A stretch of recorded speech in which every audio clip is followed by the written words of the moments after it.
Muslim.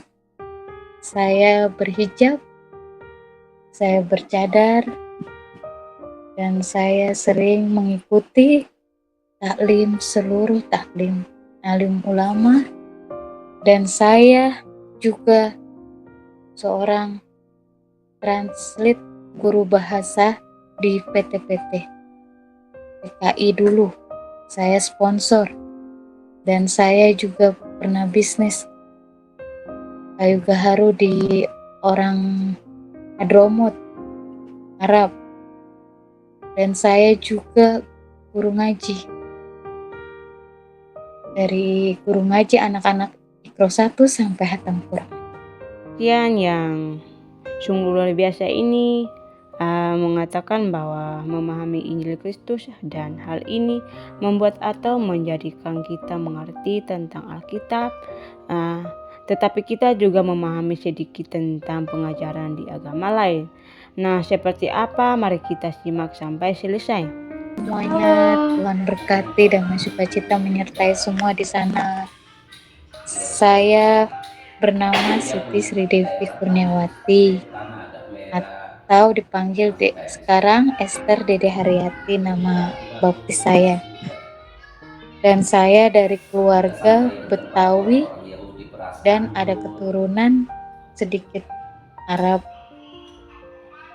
dan Arab Sunda, Pakistan Sunda. Nah, saya dari keluarga 3 bersaudara, saya paling bungsu, anak nomor 3, kakak saya pertama laki-laki, 2 perempuan, saya nomor 3. Dan saya asli Jakarta, lahir besar di Jakarta, dan saya dari golongan Muslim. Saya berhijab, saya bercadar, dan saya sering mengikuti taklim seluruh taklim alim ulama, dan saya juga seorang translate guru bahasa di PT-PT PKI dulu. Saya sponsor, dan saya juga pernah bisnis kayu gaharu di orang Hadramut, Arab, dan saya juga guru ngaji. Dari guru ngaji anak-anak Iqra 1 sampai Hatam Quran. Dan saya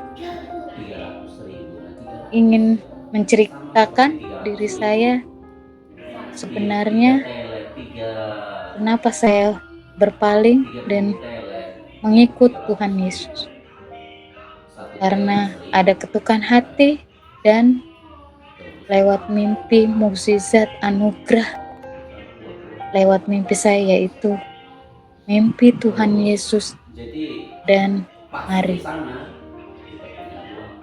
entah itu awalnya saya bercerita ini sungguh-sungguh saya bercerita, dan saya ingin mengikut Tuhan Yesus sampai akhir hayat saya. Dan saya tidak ingin seperti yang biasa orang bilang, berpindah agama itu nanti balik lagi, pindah-pindah lagi. Saya tidak seperti itu. Saya tahu agama, dan saya tahu hukum agama seperti apa. Dan untuk semuanya, malam ini saya udah menceritakan diri saya. Bapak saya asli Betawi, mama saya Pakistan Sunda, dan saya guru. Saya ulangi lagi, saya guru ngaji, saya sponsor TKI, saya pernah bisnis kayu gaharu di orang Arab, saya karyawannya, dan saya bisa bahasa Arab, saya bisa bahasa Jawa, Sunda, Betawi, dan saya juga ibarat kata saya anak paling bontot 3 bersaudara yang tercampakkan, dan tidak pernah merasa saya diakui sebagai anak dari kecil sampai saat. Ditambah lagi saya sudah berpaling dan berpindah agama. Oke, dan sekarang saya akan memulai bersaksi. Dari pertama saya mengikut Tuhan Yesus dan ketukan hati dari Tuhan Yesus. Awalnya saya bercerita yaitu lewat mimpi. Dulu saya waktu itu saya ada pengajian, lalu saya kos hidup mandiri di sebuah kosan daerah Jakarta Timur, dekat om saya sendiri. Om saya itu ustadz, juga pengurus masjid di daerah Jakarta Timur. Saya tidak menyebutkan nama jalannya ya, maaf sebelumnya. Nah, saya di situ saya bertetangga kos dengan seorang orang Batak, orang Medan. Banyak sekali orang pendatang di kosan saya sebelah saya itu. Dan pada akhirnya saya tiap hari lewat, lalu saya malam keempat saya kos di situ. Saya ada banyak sekali pikiran problema saya di kosan itu. Tantangan rintangan saya lagi ada cobaan itu banyak sekali. Tiba-tiba malam saya ingin sholat malam. Habis sholat isya saya tidak bisa tidur. Saya ingin sholat malam, sholat tahajud, sekalian saya ingin tadarus malam. Ternyata saya tertidur, tidak jadi sholat malam, tertidur. Akhirnya di dalam tidur saya itu bermimpi. Tiba-tiba saya kaget. Kenapa mimpi saya itu ada seorang, dulu saya tidak mengenal Tuhan itu seperti apa. Ada seorang laki-laki bule pakai jubah, tiba-tiba nganterin. Kalau saya sebut sih dulu kawat berduri-duri gitu, kawat. Tapi seorang laki-laki itu udah berbicara, ini untuk kamu. Saya sempat menjawab, apa itu kawat? Buat apa? Saya bilang gitu. Akhirnya laki-laki bule itu megang kepala saya, lalu dia tersenyum, dia pergi. Tiba-tiba datang lagi perempuan bule. Dulu saya nyebutnya perempuan bule, entah itu Maria, entah siapa. Perempuan bule pakai jubah, sangat cantik seperti laki-laki itu, sangat ganteng dan orang bule itu. Nah, perempuan itu memberikan sebuah jubah berwarna abu-abu. Dia tersenyum dan melambaikan tangan saya. Setelah itu mereka pergi dan saya terbangun. Saya sempat nyebut astagfirullahaladzim. Lalu saya bilang, ada apa ini? Mimpi apa ini? Gitu. Saya sampai nggak nyangka sampai bilang, saya pernah nyebut menghilangkan mimpi itu, saya nyebutkan begini, la ilaha illa anta inni kuntu minal zolimin. Saya pernah nyebut begitu. Jauhkan mimpi-mimpi buruk di dalam tidur saya, berikan mimpi-mimpi indah di dalam tidur saya, jauhkan ya Allah. Saya bilang begitu pernah malam itu. Akhirnya saya terbangun. Saya dengar sebelah itu di malam minggu itu, sebelah itu lagi entah mau ngumpulin lagu apa, saya nggak tahu. Dia ketik gitar. Saya terbangun jam 12. Akhirnya saya bangun. Udah bangunlah. Mungkin gara-gara mimpi itu saya suruh bangun sholat. Saya coba sholat. Pas sejadah saya ngambil air wudhu. Air keran itu tidak nyala. Berkali-kali air keran itu nggak nyala. Akhirnya saya pergi ke tetangga. Saya bilang, Butet, tolong dong, ini air keran saya kenapa ya mati, coba Mbak nanti saya nyalain, katanya. Pas dinyalain mengalir. Saya bingung di situ, aneh. Akhirnya makasih ya Mbak. Dia pergi.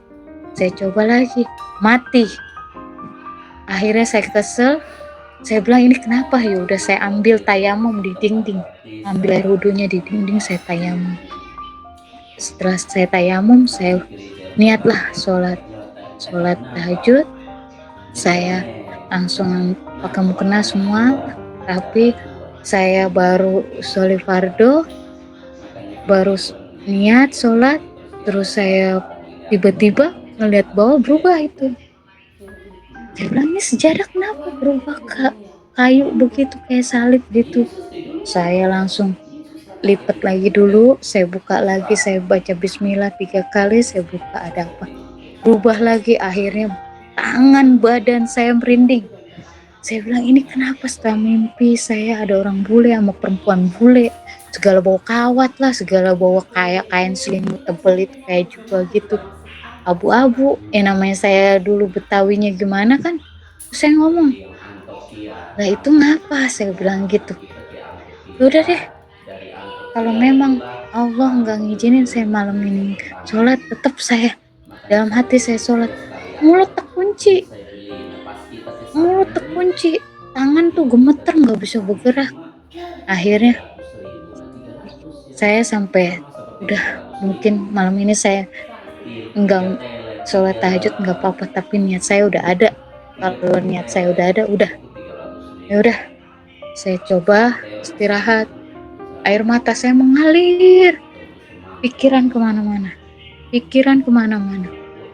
terus pikiran kemana-mana. Setelah mendengar lagu yang dikutik oleh tetangga saya, lagunya ku ketuk pintu hatimu. Di situ saya menangis sampai sekencang-kencang mungkin. Akhirnya Butet nyamperin saya, Mbak kenapa? Gak ada apa-apa. Enggak apa-apa. Akhirnya saya bilang, cerita sama Butet, kenapa ya Butet? Setelah saya dengar lagu itu, rasa hati saya tuh kayak bener-bener ketok banget gitu. Akhirnya Butet bilang, ya udah aku temenin ya, gak usah Butet. Nah, kedua kalinya lagu yang saya sampai sekarang saya apa, bagi Tuhan tak ada yang mustahil. Itu kan, bagi Tuhan tak ada yang tak mungkin, mukjizatnya disediakan bagiku. Ku diangkat dan dipulihkannya. Pada akhir itu, saya dengar lagu itu, saya merasa tenang, damai. Saya tidur ternyenyak. Akhirnya Butet juga nemenin saya nginep. Dan setelah itu besoknya saya pergi pakai hijab. Tiba-tiba saya punya teman bernama Yola. Terus saya punya cowok, kenalan temen cowok juga namanya Fanbah, Sony Fanbah Fuh, harganya Fuh. Nah, dia mengenal saya dengan gereja GKI Kuitang, yang satu Mawar Saron. Saya pernah nginjek, entah kaki saya itu nggak ada halangan apapun, nggak ada rintangan apapun, los aja lancar. Kerudungan saya buka, nitip di mobil Yola. Saya buka lagi, pernah ke Mawar Saron, saya titip di orang Kupang yang nikah sama orang Afrika itu. Los aja kayak soalnya kok saya cuma ikut-ikut aja dengerin, tapi hati tenang luar biasa di situ. Akhirnya selama saya terus menerus saya ikuti, coba saya pakai ini, saya buka cadar, saya pakai kerudungan biasa. Saya mulai saya ikuti. Akhirnya sampai saya dapat Alkitab dari Yola, saya coba, saya terus ikut. Nah, tahun 2000 sampai 2009. Nah, 2006-nya itu, 2006 saya kembali lagi karena saya belum tahu, cuma ikut doang. Saya coba lagi, kembali lagi karena saya dengar kakek saya meninggal. Saya balik, saya coba lihat pakai hijab lagi, tapi hatiku ya nggak tenang gitu. Kenapa kayak sesuatu saya yang mengganjal gitu. Akhirnya saya pergi lagi. Sudah saya ikuti jejak keinginan hati saya. Ya Tuhan, saya sebut buat Tuhan. Ya Allah, ya Tuhanku, jika memang hamba memilih agama yang lain, izinkan hamba melangkah untuk mengikuti, mengenal agama itu. Akhirnya saya melangkah terus sampai 2009 saya merantau, saya kos. Pokoknya hidup saya mandiri. Akhirnya setelah hidup saya mandiri, saya memilih ikut Tuhan. Setelah itu, di saat itu saya mengenal seorang laki-laki, orang Ambon, yang menjadi suami saya ini, yaitu Eri namanya. Nah, di situ saya menjalani pacaran 2009-2010. Dia pergi kembali ke kampungnya dan saya ditinggal. Nah, 2011 jadinya saya dibilang murtad, Wahabi. Pokoknya bahasanya orang taklim deh, orang-orang keluarga saya deh. Dasar murtad lo, bahlul lo, tolol, beko, ini segala macam. Habis saya. Nggak lama besoknya saya dijegat. Terjadilah bumerang luar biasa yang ketahuan bahwa saya menyimpan Alkitab di tas saya. Dan saya selip begini Alkitab. Lalu mereka membukanya, ditarik, tetap saya tahan. Akhirnya mereka bakar diri saya sampai buktinya.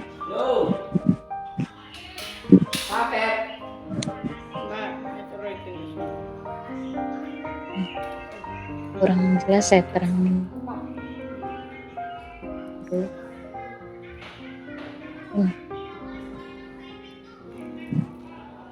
Dan kepala saya 15 jahitan dipukul dan badan saya dicambuk. Itulah saya. Mama saya, keluarga dan mama nggak pernah mau ngakuin saya sebagai anak. Saya jujur nggak kuat kalau cerita ini, tapi apa boleh buat. Kenapa saya memilih berpindah agama? Satu, saya ingin mendapatkan hikmat, mendapatkan kasih sayang dari keluarga, biarpun beda agama. Dan saya berterima kasih kepada seluruh jemaat, anggota gereja Flow, terutama Mama Ani saya, Mama Nipiulu, Sambesi. Saya juga berterima kasih dengan gereja Rumah Kasih.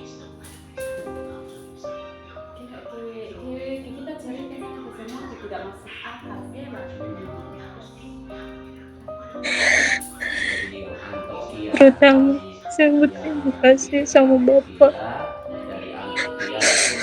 yang sudah ninggalin saya.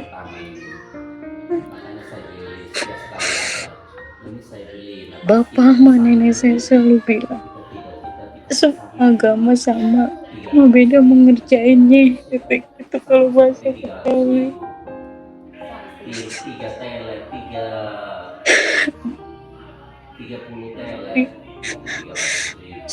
Puji Tuhan, Tuhan memberi saya kesehatan, kekuatan, dan hidup sampai saat ini. Mungkin kalau nggak ada Bapak, saya udah mati dengan siksaan itu. Saya berterima kasih. Awalnya saya bersaksi juga lewat live YouTube Mama Eli. Mama Eli Junaidi Salat yang luar biasa baik, mendukung saya, selalu memberi nasihat saya. Sejujurnya, saya butuh kasih sayang yang saya harapkan sampai saat ini. Saya dari kecil gak pernah hidup bahagia, dari umur saya kecil. Saya gak pernah mendapatkan kebahagiaan itu. Saya suka iri melihat orang-orang, anak-anak orang yang dirangkul oleh ibunya, bapaknya, saudara-saudaranya. Saya bersyukur pada Tuhan saya menemukan suami yang luar biasa dan baik. Sedangkan yang planet kayak bintang ini banyak. Saya masih kecil sangat tersiksa. Kenapa saya memilih agama, memilih Tuhan Yesus? Karena saya membutuhkan kasih, bukan yang seperti dulu yang saya mendapatkan siksaan dari kecil sampai saya dewasa.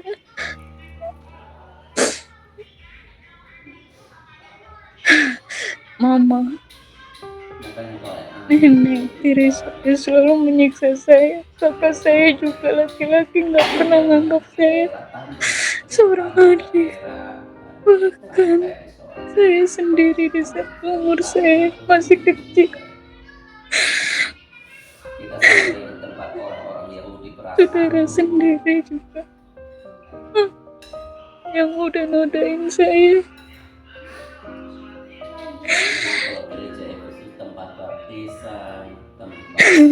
Maafin saya, Ma.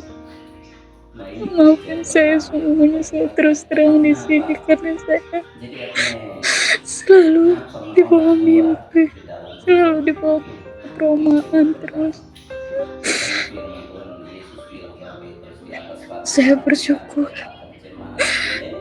pada Tuhan, meskipun saya sekarang di percobaan waktu itu. Terus saya selama sudah pergi dari cobaan itu, saya menyusul pacar saya ke Ambon. Tapi dengan saya niat dalam hati saya, setelah saya sembuh dari siksaan ini, saya hidup, saya kuat, saya ada berkat, saya ingin menemui cowok saya. Saya menyusul cowok saya yang menjadi suami saya ini ke Ambon. Lalu saya ke Ambon, saya dalam hati saya ingin menemui Tuhan Yesus, saya ingin mengenal Tuhan Yesus, saya ingin dibaptis, saya mau ingin di sini pertemukan saya sama orang yang bisa baptis saya. Dan sini puji Tuhan saya tinggal di rumah suami saya ini sebelum saya jadi istrinya. Maaf ya semuanya, aku teringat lagi, makanya saya sedih, ingat banget siksaan-siksaan itu. Udah saya ulangi lagi, saya dengan siksaan, luka bakar semuanya ini, itu karena saya mengikut dan tulus mengikut Tuhan Yesus. Saya juga berharap saya mati karena Yesus juga. Saya pengen mati, sampai mati perlu saya ikut Tuhan Yesus. Meskipun saya seandainya ditinggal mati suami, saya tetap ikut Tuhan. Karena jiwa saya sudah tenang. Jiwa saya sudah tenang sekali mengikut Tuhan, dan saya menemukan keluarga baru di gereja Tuhan. Lalu saya berangkat ke Ambon, saya menyusul seorang laki-laki, dan niat saya bukan untuk menyusul dia, tapi saya ingin mendapatkan anugerah, dan yaitu saya ingin mendapatkan Tuhan Yesus. Itu ada buat saya, nyata buat saya ingin mengenal Tuhan Yesus. Yaitu saya berharap pada cowok saya ini yang sudah menjadi suami saya ini, saya bilang saya ingin dibaptis, saya ingin ikut kata kasasi, saya ingin serani, saya ingin benar-benar mendalami itu semua. Akhirnya berapa hari kemudian terketuklah dan ada seorang pendeta yang mengangkat saya sebagai anak serani. Saya dibaptis oleh Mama Niki Uluri Sambesi yang luar biasa, yang baik hati buat saya sampai saat ini. Dan saya juga mendapatkan tantangan di malam retreat di makam, di sekolah yang sangat gelap. Itu luar biasa, tapi saya tidak pernah gentar dan tidak pernah goyah sampai saya lolos di malam retreat. Puji Tuhan, tapi dengan ada cobaan, katanya saya pingsan di dalam gereja itu. Malam retreat itu jam 12 di gereja setelah malam retreat, tantangan malam retreat. Nah, setelah itu saya puji Tuhan, saya sudah mengenal Tuhan Yesus. Saya ikut ibadah-ibadah mendalam, saya mengenal ibadah Paluata, ibadah rumah tangga, ibadah bapak-bapak, terus ibadah angkatan muda. Itu saya mengenalnya di kampung suami. Saya tidak mengenal awalnya ibadah itu apa gitu-gitu. Paskah juga saya kurang ngerti dulu. Akhirnya di situ saya mengerti semuanya, puji Tuhan.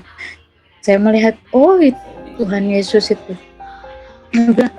Setelah saya melihat foto Tuhan Yesus, saya bilang ini, itu kan foto yang di mimpi saya orang bule, saya gitu. Saya sempat ngomong gitu sama pendeta. Dia ngasih kawat duri tuh di mimpi saya tuh sama perempuan tuh, perempuan kayak bule tapi kayak ini nih, kayak Maria ini itu. Saya bilang gitu lah. Terus saya bilang, kok terus saya mikir itu kenapa ya, kok ada dipajang foto. Kalau saya bilang foto, nah dulu kan saya mengenal janganlah menyembah berhala kalau di Muslim gitu, tapi saya itu luar biasa. Di situ saya menemukan anugerah, tenang, damai, kayak seolah-olah saya menemukan rangkulan di dalam rumah Tuhan itu, di gereja tua itu. Di situ saya pernah menangis, tiba-tiba ada cahaya terang sekali. Saya bicara di mama pendeta, mamanya, saya melihat ada cahaya mah. Malam-malam saya pernah menangis di situ. Gereja terbuka sendiri, padahal posisi gereja dikunci, tapi saya dapat izin masuk ke gereja itu. Puji Tuhan, saya bersama Mama Niki Uluri Sambesi dan Pendeta Mat Ulesi. Saya senang luar biasa dengan mereka membimbing saya sampai saat ini. Dan saya di sini juga menemukan glow, yaitu Bapak Pendeta Riko Manangsang yang luar biasa, yang sangat baik, dan istrinya juga gereja Rumah Kasih itu juga sangat luar biasa. Mereka membimbing saya terus sampai saat ini. Saya kemarin juga ada cobaan, ada penyakit miom di tubuh, di perut saya. Saya sudah 3 kali keguguran. Saya sudah menikah sama suami saya di Ambon, lalu saya balik ke Jakarta. Saya sering sakit. Mungkin bagi saya kan, ini tantang pola yang sangat gelap biasa, tapi saya tidak pernah gentar dan tidak pernah goyah sampai saya lolos di malam retreat. Puji Tuhan, tapi dengan ada cobaan, katanya saya pingsan di dalam gereja itu. Malam retreat itu jam 12 di gereja setelah malam retreat, tantangan malam retreat. Nah, setelah itu saya puji Tuhan, saya sudah mengenal Tuhan Yesus. Saya ikut ibadah-ibadah mendalam. Saya mengenal ibadah Paluata, ibadah rumah tangga, ibadah bapak-bapak, terus ibadah angkatan muda. Itu saya mengenalnya di kampung suami. Saya tidak mengenal awalnya ibadah itu apa gitu-gitu. Paskah juga saya kurang ngerti dulu. Akhirnya di situ saya mengerti semuanya, puji Tuhan. Saya melihat, oh itu Kita sampai Tuhan kepada Yesus itu. orang Yahudi Saya bilang, Prasanggur. setelah saya melihat foto Tuhan Yesus, saya bilang ini, itu kan foto yang di mimpi saya orang bule. Saya gitu. Saya sempat ngomong gitu sama pendeta. Tempat ini. Dia ngasih kawat duri tuh di mimpi saya tuh sama perempuan tuh. Perempuan kayak bule, tapi kayak ini nih, kayak Maria ini nih. Gitu. Saya bilang gitu. Lah terus saya bilang, kok terus saya mikir aja, itu kenapa ya? Kok ada dipajang foto? Kalau saya bilang foto. Nah dulu kan saya mengenal janganlah menyembah berhala kalau di Muslim gitu. Tapi saya itu luar biasa. Di situ saya menemukan anugerah. Wih, tenang, damai. Wih, kayak seolah-olah saya menemukan rangkulan di dalam rumah Tuhan itu, di gereja tua itu. Di situ saya pernah menangis. Tiba-tiba ada cahaya terang sekali. Saya bicara di mama pendeta, mama. Saya melihat ada cahaya, mah. Malam-malam saya pernah menangis di situ. Gereja terbuka sendiri. Padahal posisi gereja dikunci, tapi saya dapat izin masuk ke gereja itu. Puji Tuhan, saya bersama Mama Niki Uluri Sambesi dan Pendeta Matulesi. Saya senang luar biasa dengan mereka membimbing saya sampai saat ini, dan saya di sini juga menemukan glow, yaitu Bapak Pendeta Riko Manangsang yang luar biasa, yang sangat baik, dan istrinya juga gereja Rumah Kasih itu juga sangat luar biasa. Mereka membimbing saya terus sampai saat ini. Saya kemarin juga ada cobaan, ada penyakit miom di tubuh, di perut saya. Saya sudah 3 kali keguguran. Saya sudah menikah sama suami saya di Ambon. Lalu saya balik ke Jakarta, saya sering sakit. Akhirnya Tuhan memilih buat saya untuk memilih diangkat atau dikiret atau melalui obat herbal. Tapi Tuhan punya rencana lain. Suami memutuskan bahwa daripada menderita terus tiap bulan, sakit hampir mau mati, lebih baik angkat rahim. Namanya rezeki anak, kita tidak tahu dari mana, lewat mana, pasti itu akan ada. Puji Tuhan, saya rahim sudah diangkat, itu udah jalan Tuhan. Tapi sampai sekarang kekuatan kami tetap bertahan sampai sekarang. Kami kuat dengan iman Tuhan sampai saat ini. Dan puji Tuhan, luar biasa saya mengenal Mama Kitty juga dan Mama Eli Junaidi Salat. Saya bersyukur berkat Mama Eli waktu saya live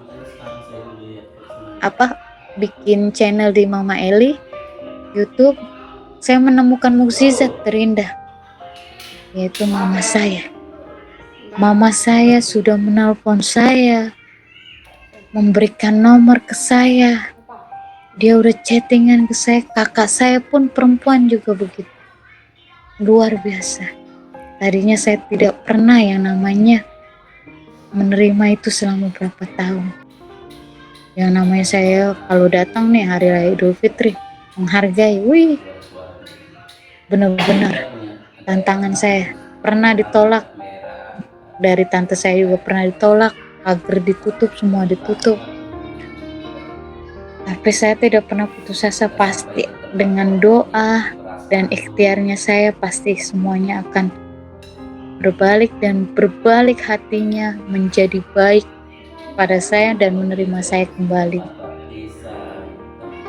Dan semua ini berkat Tuhan, terutama berkat mama-mama yang selalu membimbing saya. Dan saya berharap semoga seorang anak kecil sejaman seperti saya dulu, saya berharap semuanya tidak ada yang seperti saya lagi, korban